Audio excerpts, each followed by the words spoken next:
my name is Joe. I'm an acquisitions editor for Social Sciences book.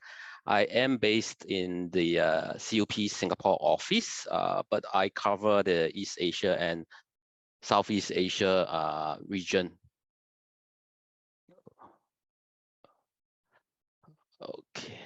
Okay, no problem. Okay. So today, I'm going to be talking about publishing your research paper with Cambridge University Press, of course. Okay. First off, I'll start off with an introduction about the press itself. I think most of you would have heard of the press, but maybe you wouldn't know too much about how it's like internally.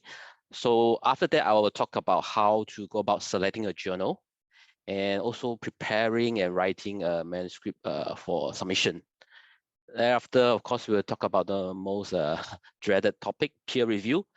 And finally, I'll move on to open access. Okay, open access, a little bit about the benefits and why do we need, why are we so-called pushing for open access.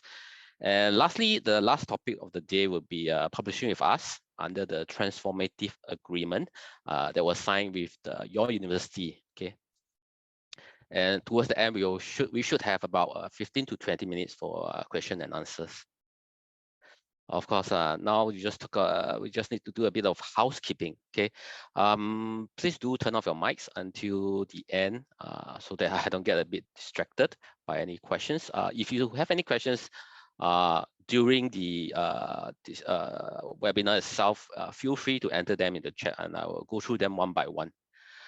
And the webinar is currently being recorded, so I believe they will be, I guess, shared with your librarian. And if you wish to, you can access it later on, or for your friends who were not able to attend today's webinar. And similarly, the slides that I'm going to show will also be shared with your library. And towards the end, there will be a QR code and a URL for you to complete for our feedback with regards to this webinar. So Cambridge University Press, okay, we are actually a department, okay, a department of the University of Cambridge. So we do not have a lot of shareholders. Our main shareholder is actually just the university itself. So we are really actually the oldest academic publisher. We were founded in 1534. Okay. In China's context, I think it's during the Ming Dynasty. Yeah, this is that old. However, since August 2021, about maybe 1.5 years ago, we were sort of combined or merged with the Cambridge Assessment Group, which is also another department of the university. Now, a whole organization is called Cambridge University Press and Assessment, or you can call it CUP-NA in short. So basically, this large organization, besides including the press like myself, in terms of academic publishing, we also publish products and resources for English language learning, teaching, textbooks for UK and international schools. We also help governments to do educational reforms to their curriculum, to their systems, educational systems. Yeah. And we also have an exam and qualifications sort of a department too. So while we are an old university press, but we do make a lot of investments in digital publishing, which is something that is coming out very strongly. We are also very keen to be making more inroads into open research and, of course, higher education. So as a global publisher, we would want to publish the best scholarship, okay, wherever it comes from, hopefully more from your university. What does the press publish, okay? Just for those who might not know, besides journals, we also publish books. Within books itself, there are some that are meant for researchers, they are meant for teaching, such as textbooks. We also have some online courses, okay, for professional teaching and learning, and some guidebooks for professionals. We have a very small team also selling Bibles, okay. So in terms of the academic publishing landscape itself, we can safely say that there are more than 25,000 journals, okay, actively publishing, okay, each year, as in they are putting out issues, publishing online articles every year. Okay, and within those journals, more than 2 million articles are being published each year. Okay, across all the subjects. For books, it's lesser, of course, as about 200,000, but still quite a substantial sum. If you look at the market value, this was estimated in 2020. So the science and technology side of the publishing business is estimated to be around 14 billion. Okay, if you look at the medical sciences, it's about 13 billion. Social sciences and humanities are much smaller, of course, it's around 4.5 billion. So as you know, there are a lot of publishers out there. Okay, some are pretty small, some are medium in size, and some are really huge. Okay, so within those sizes, they are also they have different aims, okay, and objectives. Okay, university presses, not-for-profit publishers, or global commercial publishers. I think you know some of them, like Springer, Nature, Wiley. Okay, and of course, some regional or national boutique publishers. So even though academic publishing is something that seems to not change with the time, but actually it has been affected by a lot of disruptions over the past 5 to 10 years. Of course, the first thing is technology. Journals are now all shifting to be digital only. They are no longer being printed for a majority of reason is to be sustainable. Okay, because every journal issue printed on paper means you are not emitting a lot of carbon. Okay, and we also have the recent, the Chat GPT issue. So even artificial intelligence, machine learning also is starting to be used by publishers, okay, as a trial, but not really being implemented, but just to see whether it's something that they need to be aware of. And the second factor that has sort of disrupted the publishing landscape, especially for journals, is the open access movement, such as the UK REF, the Plan S. Okay, so this has resulted in all the major academic publishers discussing and negotiating transformative agreements with all the universities, and also trying to persuade society journals and also their own journals to flip to a fully go open access model. Okay, previously we were subscription only, but now they're going to flip to a fully go open access model, meaning that there won't be any subscriptions, and most of the time you can access the articles for free as long as you are a faculty member of that university that has signed the transformative agreement. Lastly, of course, the preprints is mainly the sharing of early research on preprint servers. So this is just starting, but it hasn't taken off yet. Only certain subject or disciplines are very keen on this. Besides that, of course, you have impacts, okay, journal impacts and metrics, okay, journal metrics. Web of Science, impact factors, Scopus, Google H, Altmetrics, all kinds of impacts. So this has also caused a lot of changes to how a journal is run and published. And the next is, of course, free content. Okay, Science Hub, I guess some of you may be aware of it. It provides so-called free content that is not paid for in that sense. And lastly, of course, the pandemic over the past 2.5 years has caused a lot of changes to how authors publish and how publishers disseminate their content. So nowadays, actually the speed of publication is quite important. So for you, as an author, a potential author, your challenge is really to make your research stand out, okay? So for the next section, I'm just going to be talking about how to select a journal, how to prepare your manuscript, and how to write it. Okay, these are all very basic tips. So in terms of selecting a journal, it is important that you know how to go about selecting the right journal. Okay, so firstly, you look at the editorial board. Think of the editorial board. What are they looking for? Okay, when you submit a new paper or manuscript to them, what are they looking for? So one clue is look to read the aims and scope. and also go through the manuscript submission guidelines. Okay, make sure the paper is within the scope of the journal. Okay, once the paper is outside the scope of the journal, for example, they don't accept interdisciplinary kind of research, then I'm very sure that you will get a desk reject because nowadays a lot of journals do receive quite a fair bit of submissions. So in order not to to maximize their time, they would usually do a lot of desk rejects. So as long as the paper they read it and they are certain that is our scope, then they will desk reject. So it's very important, okay, to first make sure that our paper is within the scope of the journal that you want to publish in. Secondly, review the recent publications of the journal. Okay, look at their publications. Do they look like something similar to what you're writing on? Do they cite the same literature? Okay, do they have a similar methodology that they use for their research? If so, then you stand a higher chance, okay, of being accepted. Okay, this is how you go about trying to match up your paper with a suitable journal.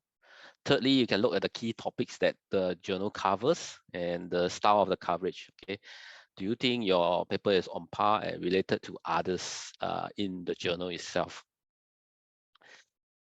Next, you look at the general hierarchy of the journals in your field. Okay, only in your field. So of course, there are top-ranked journals, mid-rank, and the lower-ranked journals. So you look at the significance of your findings, the conclusions that you have arrived at from your research. Do you think they are significant as compared, to the kind of research that is being published by a higher ranked journal or lower ranked journal? If you think it does match a higher ranked journal, by all means, just go ahead and submit the paper to a higher ranked journal. But if you think it is not there yet, possibly maybe the next paper will be at that level. So to actually save your time and effort, it might be better to aim at a slightly lower ranked journal. Okay, so that you can get a higher possibility of being accepted for review. So the next thing is to ask yourself, what are you looking for, okay, when you select a journal? Okay, so you can look at the journal's policy on peer review and open access. Okay, so right now, not that many journals are actually fully gold open access. Some of them are hybrid, as in they are still on the subscription model, but they do allow individual authors to publish their article as go open access by paying an article processing charge. Okay, so if you think you have the funding and you need to publish go open access, then of course this journal could be suitable for your paper. But there are also journals that are not go open access, or so if that doesn't meet your university or your funders or your personal obligations, then perhaps you might want to exclude them. Okay, and of course you have to look at the fees. Okay, certain journals, they may actually charge submission fees, or they may say, oh, color figures, we will charge for them. Okay, so if you have the budget for them, then great. Okay, if you do not, then you might think of how to get additional funding if you feel that journal is something that is very it fits your paper very well. Okay, so earlier I talked about the article processing charge. Okay, so this is a charge that all go open access journals will charge. Okay, in order to so-called turn the article free to access online. Okay, so this varies across journals, across disciplines, across publishers. So the value can be maybe a few $100s to a few $1,000s. So it all depends on the individual journal and the publisher. And of course, lastly, if your university has signed a transformative agreement with a publisher, and the publisher's journal is one of the shortlisted journals that you want to publish in, then it makes it easier. Okay, if you do get accepted, I mean, for peer review, and you pass peer review, and the editor says they are happy to publish your article in the journal itself, that would mean you don't need to pay any APCs. Okay, you don't need to pay APCs. So you just need to indicate to the publisher that you are faculty of that university that has a transformative agreement. Okay, I'll talk a bit more about this later on. Now let's move on to writing. Okay, writing of the manuscript itself. Okay, so we have here what we call an ABC of effective writing. A is for accuracy, B is for brevity, C is for clarity. Okay, what do you mean when we talk about accuracy? Basically, it means that when you submit the article, you got to make sure that it's fully complete. Okay, obey all the rules in the submission guidelines. Okay, check all the references, make sure the data is correct. Okay, correct use of grammar, spelling. Okay, if you're a non-native English speaker, you can consider engaging a language editing service, which is pretty widely available nowadays. Okay, and I think they are quite affordable too. B for brevity means you have to be concise and get to the point. Okay. Remember, academic writing is not like fiction writing or non-fiction writing. They have a certain style in the way they express their ideas. So especially for scientific journals, you have to be very concise and get to the point. Okay. But maybe for humanities, you can be, play around with the language a bit, because it's humanities. Definitely, it doesn't mean a longer manuscript is a better manuscript. Okay, it's not the case. It's always not about the arguments that you put across in the manuscript. And we have a little tip in terms of paragraph structure. Okay, try to keep the first sentence to mention the main point that you're trying to put across to the reader. Then the rest of the sentences in that paragraph will then support that point. Okay, in that way, when the reader is going through the whole section or the whole paper itself, it makes it easier for them to grasp and understand the arguments that you're putting across. And of course, simple writing. Try to write as simple as possible, but that doesn't mean it's bad. It just means that you try to make it easier to communicate your ideas to the readers. Definitely, you have to keep within the word limit. Okay, this is something very important. All the journals, for their articles, they do state what is their word limit. So if you exceed the word limit, they may just so-called reject, or rather they may say revise and resubmit, in the sense that please revise it to make it below. Okay, so this is something you have to take note of. Okay, if you are submitting to a journal. Okay, be aware of the word limit. So the word limit usually also includes the references and any appendices. Lastly, for C, clarity. Okay, so when you are writing the paper, make sure it's well organized. Okay, with a clear message. Okay, contribution at the start, not in the conclusion. Okay, let the reader know what is your contribution. Okay, don't wait until the end, then you tell them, then they may already lost interest. Okay, that's a lost opportunity for you too. Okay, structure the manuscript correctly as per the journal style guide. Okay, usually they will have a style guide available on the journal's homepage. You just need to search for it and read it carefully. And also there is a suggested structure for scientific papers to follow. Okay, you can read the submission guidelines and also other previously published articles of the journals, so that you can have a guideline. Okay, how you're going to go about formatting it. So here I've actually extracted a paper that was published in one of our journals, Journal of Fluid Management. So as you can see, okay, at the top, when it's published, you will see the journal masthead, and then the article title and authors, affiliations, then thereafter the abstract. Okay, this is sort of the flow. Okay, something you will see in most all the journal articles, the way they format it. Then keywords, important, introduction, and then when you have a figure, make sure you have a caption. And then next will be methodology. Okay, if your equation, you need to bring to highlight, you got to number it, especially you're gonna cite it in the text. Results, conclusions. Okay, so it's very straightforward in the ways they post they use the headings itself. So try not to change them unless necessary. Okay. And then towards the end, of course, sometimes they will ask for funding statement, conflict of interest, OCCAD IDs, and if you have an appendix, of course, you put it towards the end before the references. Okay, so that brings us to how are you going to prepare the manuscript after you sort of finish the first draft and you feel that it's more or less ready. Okay, so you should then look at the title itself. Okay, you should make sure the title is meaningful and yet helpful. Okay, to the reader. Okay, make it short, descriptive. Okay, maybe not more than 16 words if possible, but don't make it until too short that it doesn't give any clear context of what the paper is all about. Okay, try not to include abbreviations unless those are actually very commonly known in the field. I know some of the engineering science journals, they do have a lot of abbreviations, and those abbreviations are commonly known. So actually it is fine to include them.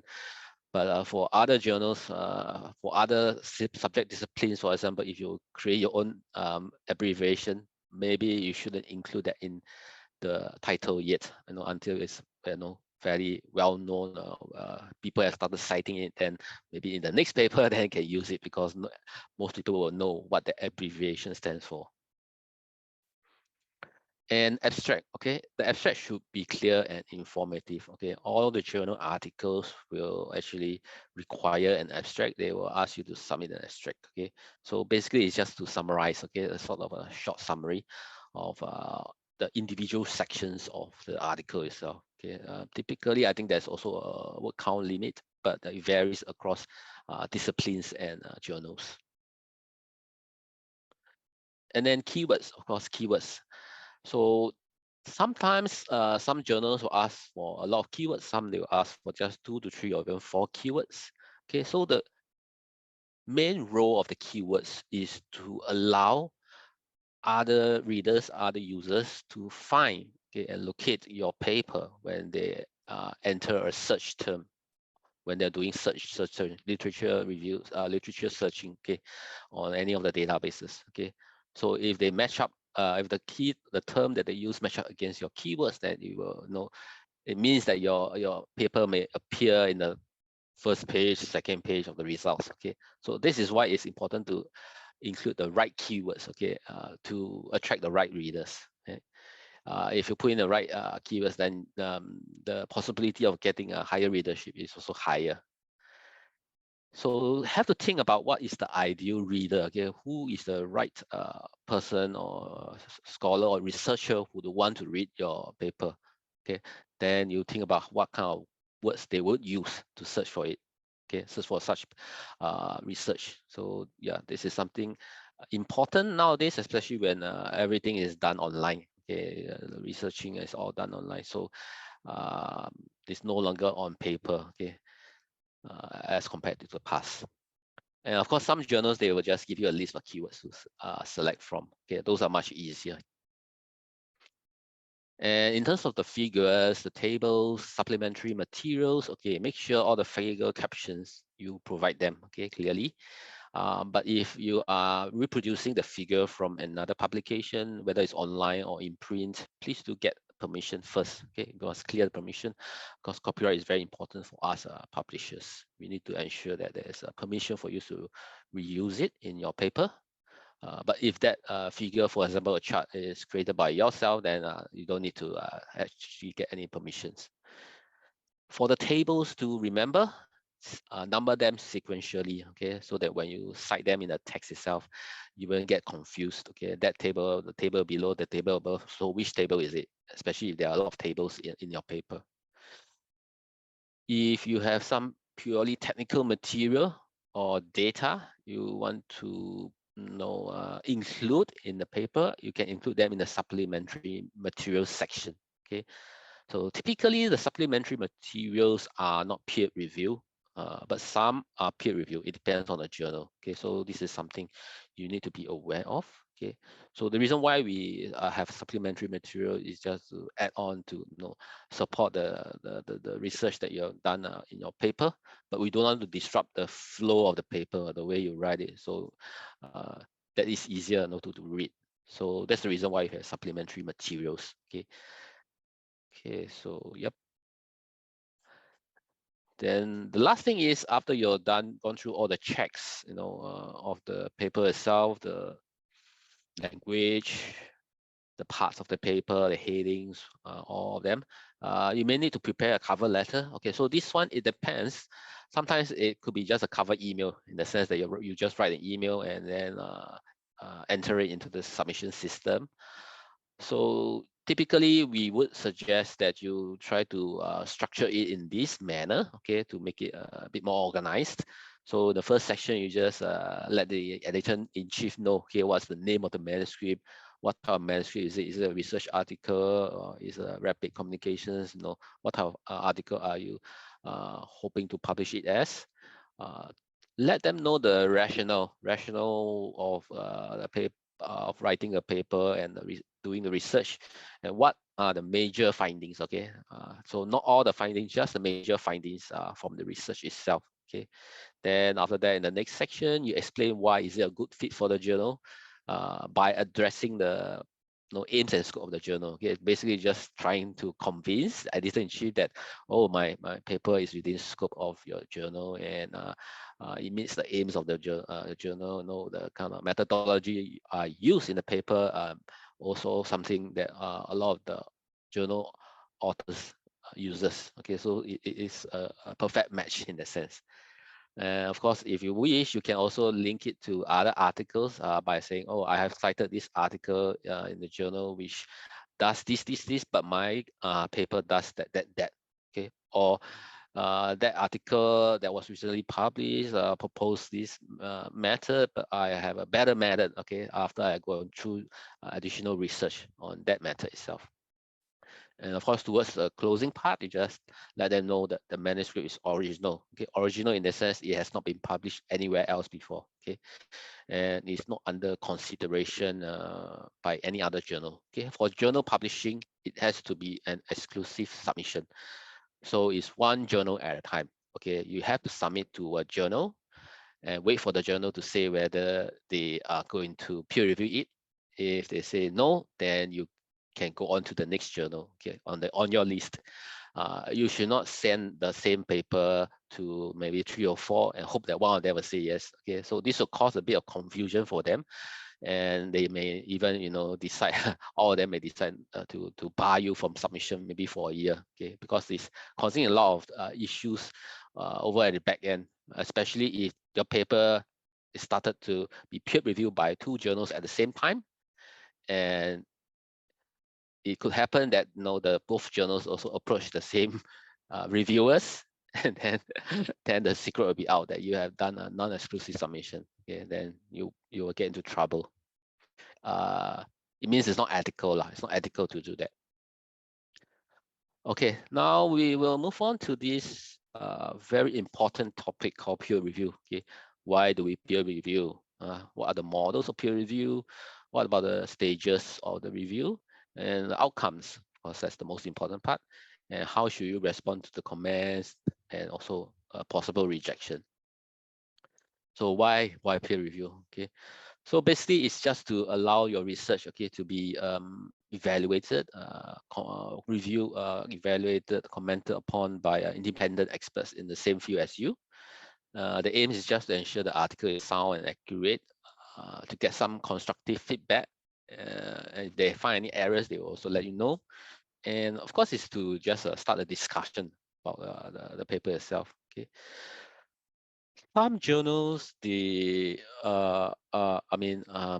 might have an additional round of review before actually peer review, just to make sure that the paper is suitable for the journal. Okay, but they are in the rarity lah. So basically, peer review basically just means that 2 external experts will review a paper and provide you comments, suggestions. Okay, how to go about improving it, and they will also make recommendations to the editor of the journal.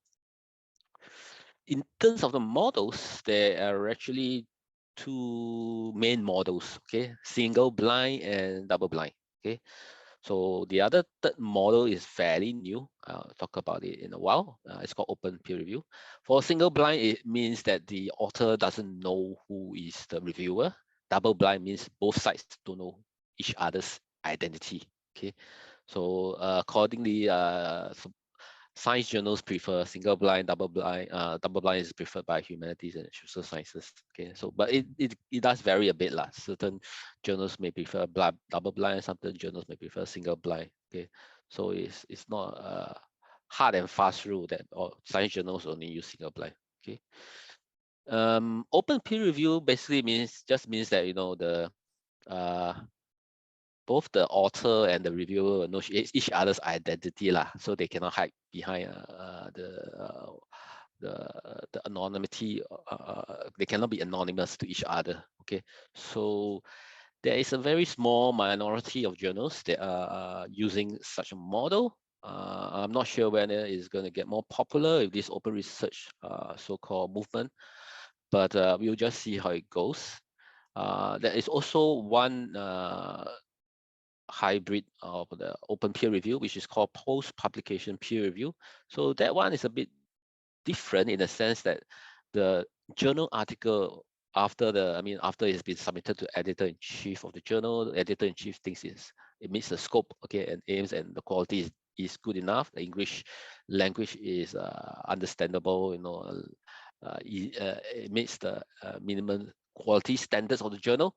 Then it will publish the paper immediately. Okay, they will publish it online and then invite maybe 2 or even 3 reviewers to provide their comments. Okay, so what the reviewers have to do is probably they have to review the paper and then provide their comments and publish it online. Okay, and then of course the author will then address them accordingly and publish his response. Okay, so this may go on for 1, 2, or even 3 rounds until the editor-in-chief says stop. Okay, I think we are good to go. We will stop here, and then I will ask the author to submit the final manuscript. Okay, that will be the version of record. Okay, so this is how it works. So it's also a little bit different from the way most journals work.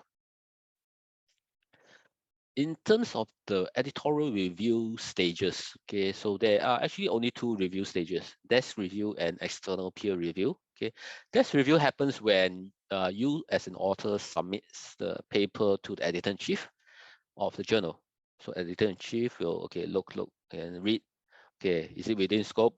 Okay, it's within scope. Okay, good. Is the language good?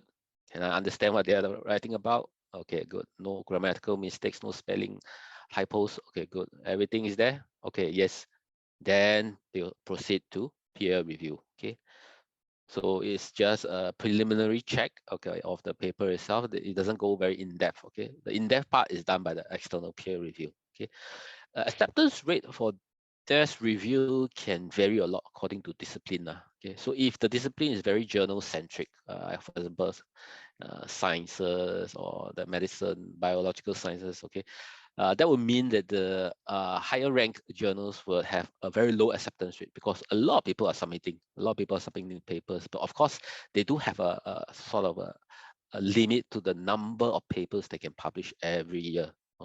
So they have to choose the best ones lah. So this assessment will be done by the editor-in-chief. Okay, the case is the time taken is around 1 to 7 days, sometimes even within a few hours. The editor-in-chief, especially if they have an assistant helping him or her to go through all the papers, they may be quite fast to tell you, okay, whether it's accepted or not accepted for peer review. If it does go into peer review, of course, the editor-in-chief will then invite 2 experts, okay, to comment on the manuscript. Okay, the review can take from 3 to 10 weeks. Okay, some article types are easier to review because they are quite short, so their review time might be shorter. But typically for an article around maybe 6,000 to 8,000 words, it's usually a week. 4 weeks or a month. Okay, we will give an external reviewer about 4 weeks to review it, and then of course they have to provide their comments, suggestions, again, recommendation to the editor-in-chief.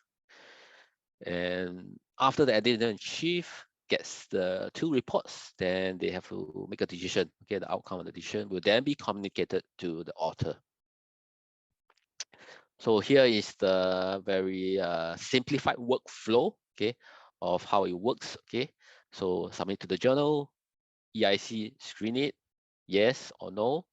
Yes goes to external peer review. Reviewer says maybe yes or no, and then the editor will assess the review and let the author know the outcome. So there are a lot of reasons for why certain papers are often desk rejected. Okay. So one thing you need to know is revisions nearly always requested lah. So it's hardly the case that you can, I mean, the first time you submit the paper to a journal, you will get accept with no changes or minimal changes. Okay, this is very rare. I don't think it happens. Except perhaps if you submit to a predatory journal. Okay, those are a little bit different. They are not interested in improving the quality of the paper. They are just interested in publishing more and more papers to give off the impression they are a respectable journal. But actually, the quality of the papers can be quite poor because nobody will accept the first. No journals in the right mind will sort of accept a journal without any revisions. Because definitely there would be always room for improvement. It's just whether it's a minor improvement or major improvement. Okay, so typically it's always a revise and resubmit decision. Okay, you will receive that kind of decision. If it's a minor revision, that's good. That means maybe a few weeks to a few months. Major revision, maybe you got to take up to a year to complete them. Okay, so keep in mind, okay, revise and resubmit is not the end. It's just a very common outcome. Okay, of course, sometimes you may get a rejection. Okay, even after peer review, that usually happens when both reviewers say no, this is no good. Okay, we shouldn't publish it. Okay, so that is the worst outcome you can get after peer review. So typically, what is the reason for minor revision? Okay, basically, one of them could be language editing. Okay, maybe just polish up the language a little bit more. They may ask for additional citations or additional smaller topics to add on, or they ask additional experiments to just complement the main body of the article, or they may ask you to tweak the interpretation of the results. Major revisions, that means there's structural issues, maybe to reorganize the text, more experiments, or whole new topic, or even the analysis is not done correctly. They found a mistake in the analysis and asking you to rework it. So that's the likely to be a major revision. And after that, of course, you have to respond to the referee's comments. So after you have fully revised the manuscript, you will probably need to provide a response letter or a response report when you resubmit it back to the journal itself. So in that report or letter itself, you have to be respectful. Try to acknowledge the time and care referees have taken. Most of the journal referees, they are not paid to do this. This is a service to the community. So you have to keep that in mind. Engage positively, constructively with criticisms, even if they be a bit more personal than usual. I have heard horror stories of some gone too far. In that case, it would be the editor-in-chief's responsibility to sort of retract some of the personal attacks. But well, this is how it works. Sometimes you can't avoid it. So don't be too defensive, aggressive. Stay calm. Stay calm. At least in the letter itself, you can vent your frustration elsewhere, but don't do it in the response letter. One way to respond to all the issues, concerns is to look at the common themes, or common issues they have brought up by both referees. If they have common themes and issues, then you can address them together. Otherwise, if not, then you can just address all the issues from reviewer A or referee A, and then move on to referee B. That's also an acceptable way. Let them know what you agree with, the changes they ask for, and also what you disagree with. If you are disagreeing with them, substantiate that, support that, arguments, evidence, whatever you are certain of. And of course, if possible, try to provide a detailed list of changes. That's important. So the reason is the revision process can take a few months. So after you come back and send it back, come back with the revised manuscript and a list of changes, this will be helpful to the reviewer because at least they don't have to read through the whole manuscript again. They can just refer to your list of changes that you made, and then they can then decide whether they agree to the changes made, and they now recommend that the paper be published.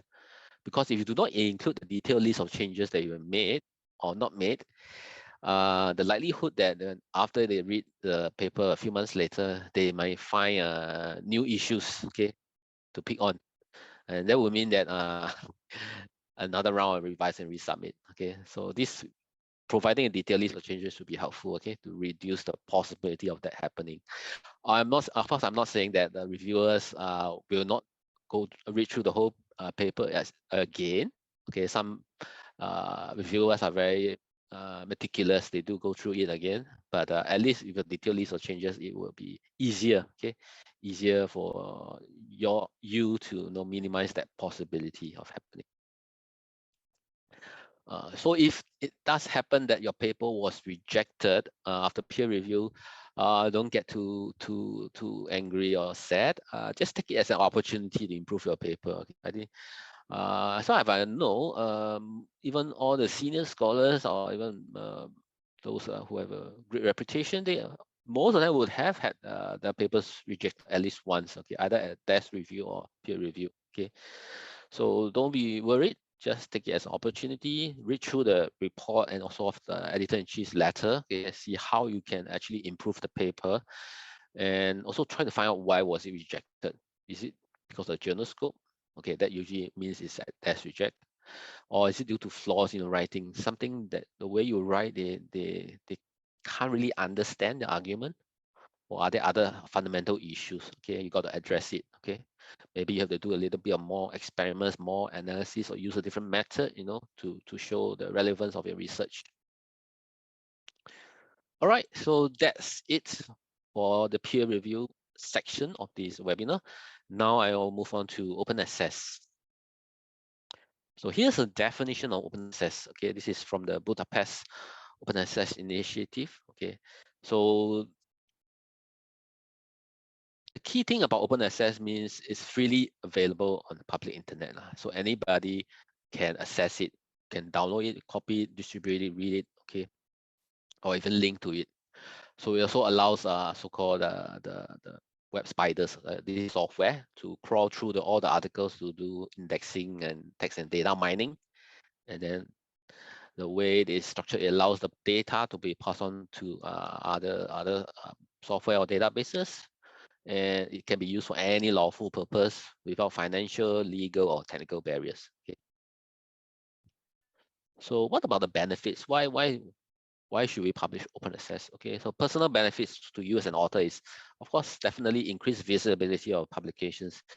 If your article is free to access online, then it's easier to, for anyone to just tell them, hey, I just published a paper. Would you like to have a look? Just go to this website or this place, this online URL. Then you can download or read it.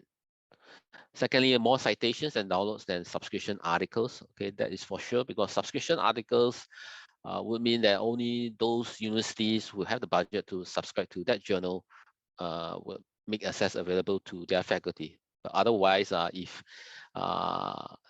maybe your fellow researchers from another university does not have the budget to subscribe to that journal, that means they won't be able to read it or access it. So that's the reason why open access makes sense for you personally, because the more people read, the more people download, the higher the likelihood of them citing the paper if they find it very useful to their research. Thirdly, of course, greater control over the integrity and reuse of your work. In this sense, it is because even though it's open access, you still retain the copyright of the work. Okay, you dictate how the work can be reused. Okay, through the use of a license that we call Creative Commons. Okay, there are a couple of different type of Creative Commons license that you can detect and use for your open access article. Faster research dissemination. Okay, so that means because it's open access, it's online, people can access it immediately after it's published within a week or two, because certain articles, they don't have to go through any embargo anymore. Okay, in the past there's an embargo, but now no more. Once it's go open access, it's free to read and access and download. Lastly, of course, profile as an author, increase your profile and for the funders and the university. But in terms of the society and the global research community is a little bit different, because it does help to provide access to all this research to anyone who needs it. Okay, that means access for the common good of the society itself and globally. Okay, because I think in certain countries where it's most impossible, okay, to subscribe to a journal because the university doesn't have funding for it. By putting up your article as open access, those researchers in those countries can actually access it immediately. Okay, they can actually help them in their research or their work. So that's a benefit for the society.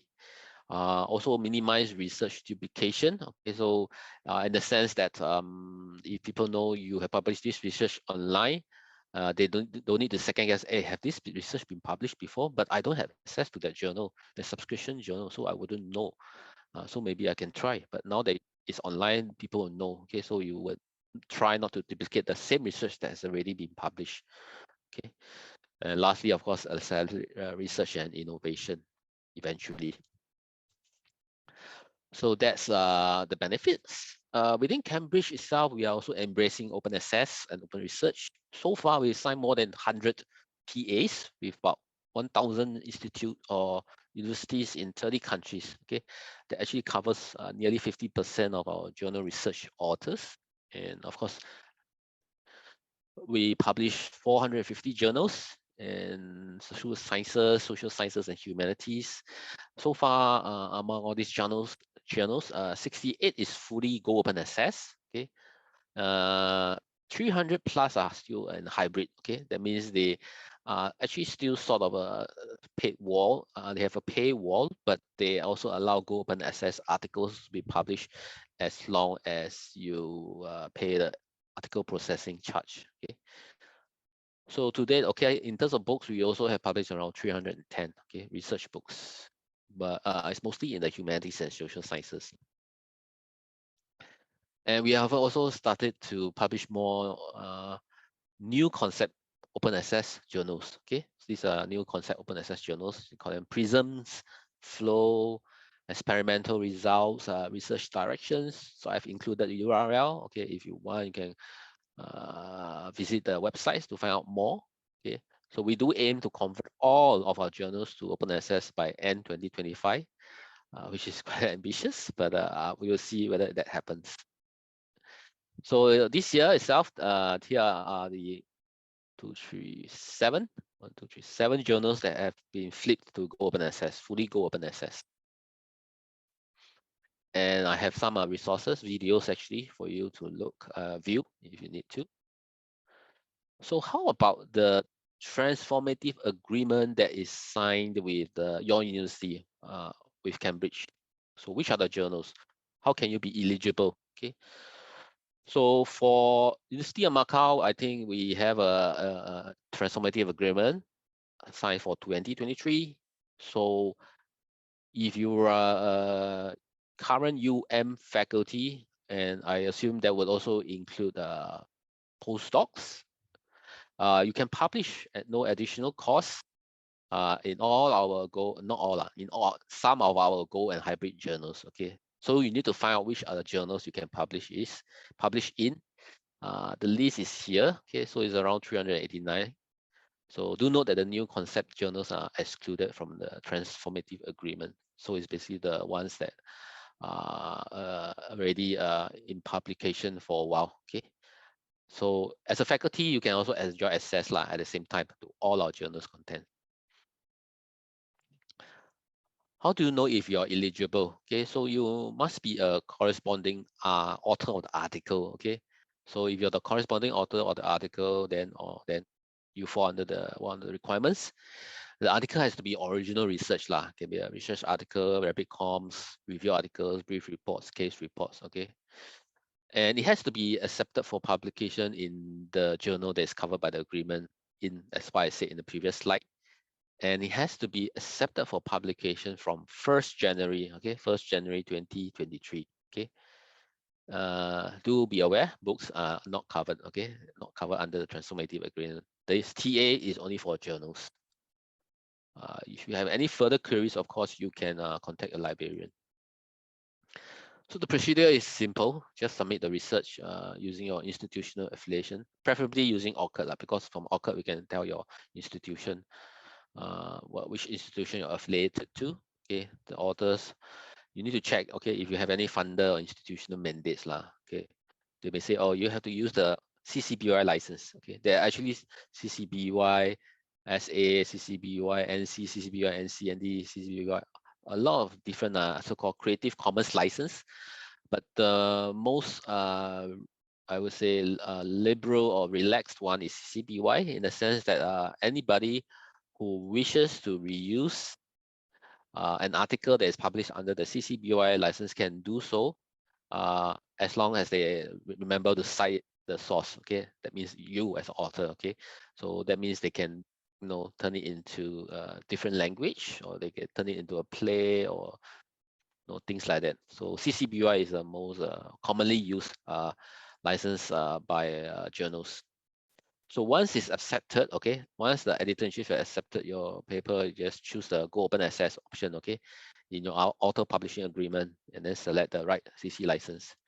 If you need a step-by-step guide here, I have also included a URL. You just click on it and you're bringing it to our website, okay, to learn, okay, how to do it.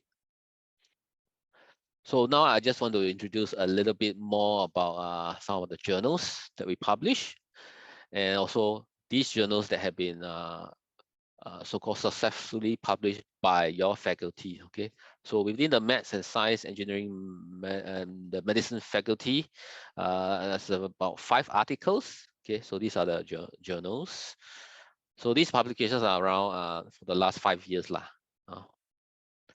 Then psychology, okay, seems like psychology is quite a strong department in the University of Macao. There are 10 articles published in all these journals.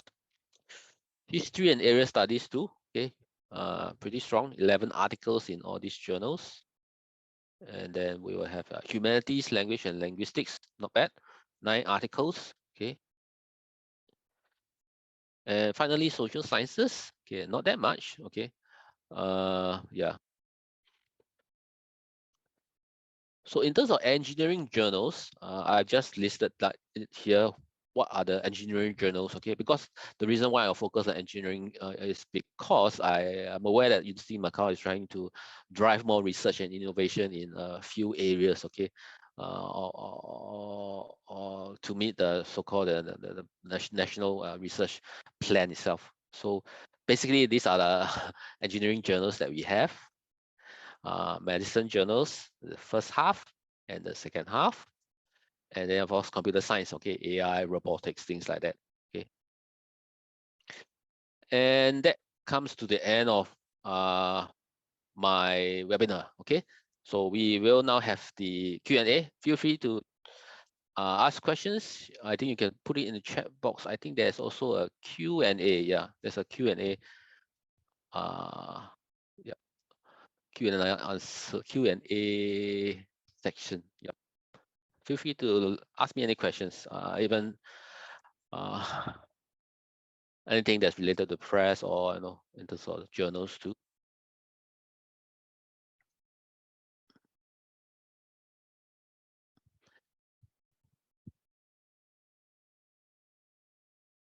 And if you're also free, can you please help me to provide the feedback? Okay, thanks. It's just a very short questionnaire.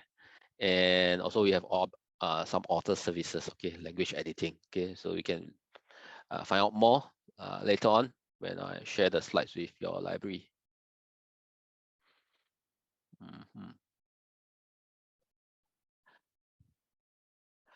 Oh, okay.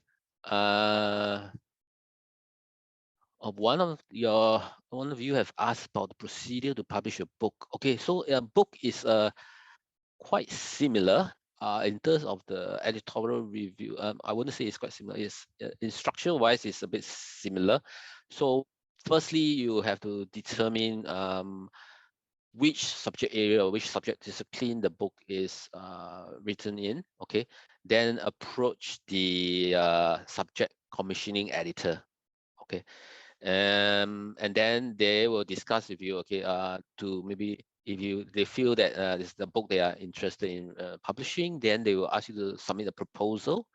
And then of course, after checking through the proposal, if they're happy with it, then they may ask for either a few sample chapters for the external peer review, or they may say, oh, I prefer to have the full manuscript to peer review it. Okay, Similarly, the peer review will also include two external experts to comment on the book. Okay, and once the reports come in, the editor will then decide to submit it to the editorial committee in Cambridge. Yeah, so it has to go through an additional round as compared to the journal, where the editor-in-chief can make the decision. But for books, it has to go to an editorial committee in Cambridge. So the editorial committee will decide whether to approve or reject the project. Okay, so this is roughly the process. Just give me a minute.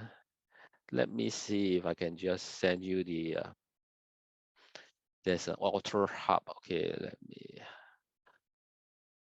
Okay, okay. So this um, so you can go to this website to find out more, to see which editor you want to submit the book, and then they'll brief you, okay, what are the process and what are the things you need to prepare. How much do you usually charge for a book? Okay, so for us, we don't actually ask authors to pay to publish. Okay, it's a bit different, unless you're asking to make the book also go open access. Okay, otherwise we will take care of the expenses. So as long as it passes peer review and is approved by the editorial committee, we will publish it. And of course, every year from a portion of the sales of the book, we will pay royalties to you as the author. Okay, so for go open access, the only difference is that it still goes through the same process. It's just that after it has been accepted by the editorial committee, the author will pay a book processing charge, which is quite expensive. It's about £9,500. Okay, and then the full book PDF will be made available online. Okay, so anybody can access it. But for a traditional book that is published in a traditional way, it will not be in that sense. So the ebooks or the online version of the book will have to be purchased by a library or a user. Okay. Okay. Are multiple revisions typical for a journal article, or usually only one round? Okay, that's a good question. As far as I'm aware of, typically it's at least 2 rounds. So especially if you are still fairly new to publishing itself, or you're fairly new in terms of the experience of publishing a journal article. So sometimes you may make some minor mistakes that the reviewer will pick up. So typically is one round. Goes back and asks for a revise and resubmit, and then the second round, if you can address all the queries, then usually it will be accepted. But there are times that may be at least 3 rounds. Yeah, there could be 3 rounds. Yeah, but typically it's hard to just make it in one round. I have not heard of people who can publish an article by going through just one round of external peer review. Yes.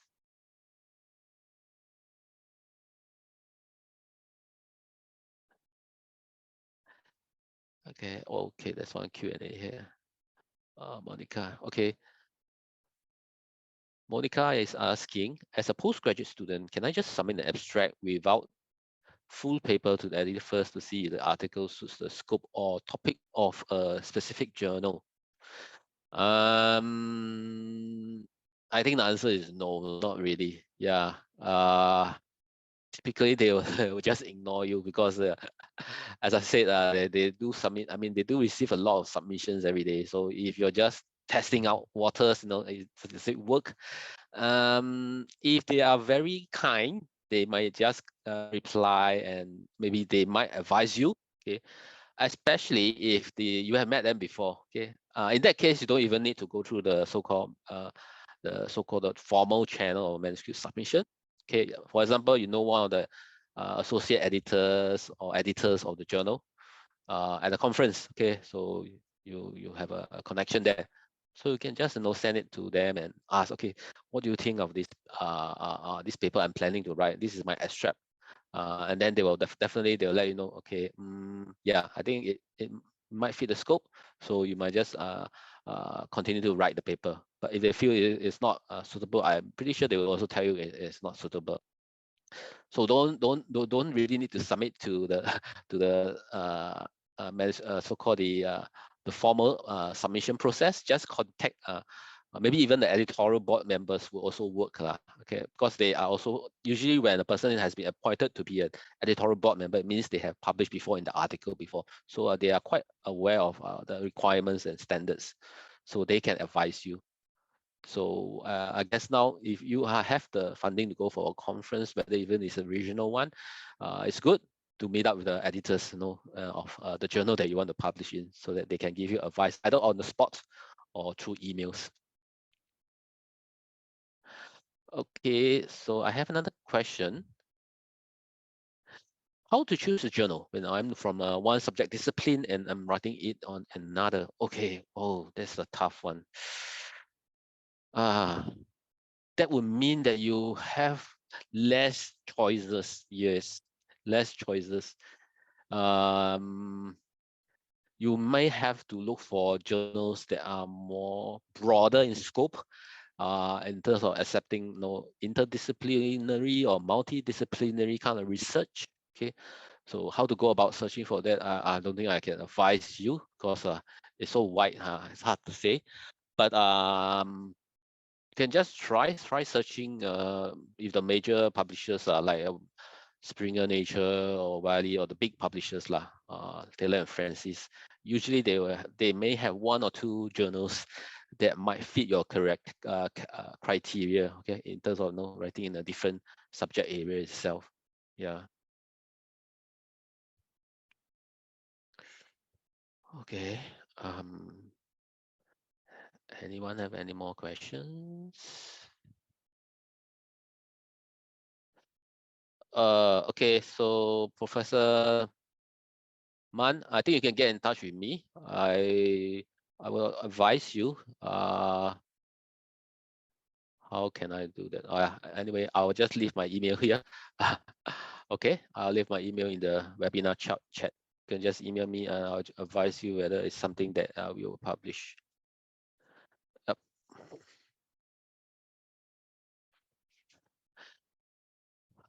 Oh, I saw another question. Sorry.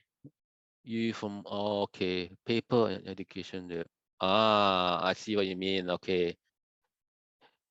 You're from religious studies and you're writing one education relevant to each other. So okay, so that it actually depends. Okay, you should be aware that the readership of these two journals, one from the religion side and one from the education side, are two different groups of readers. Okay, it depends on if you want to reach out to that group, or which group of readers do you want to reach out to. If you want to reach out to only the education side of the readers, then it's fine.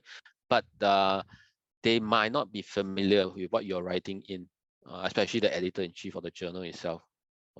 So you might need to tweak the paper a little bit in the sense to meet the way they write and the way they read. Okay, so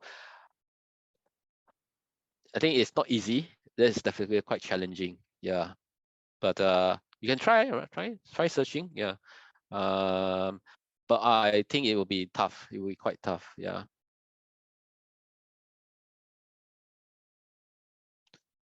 Okay. All right. Okay.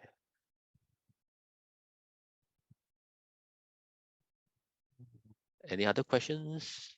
Okay.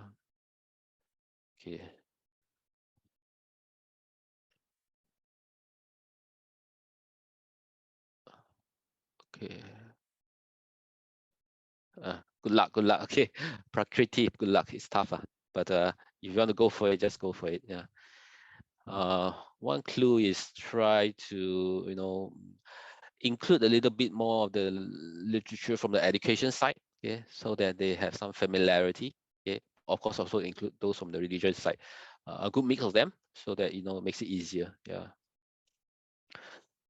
Okay. All right.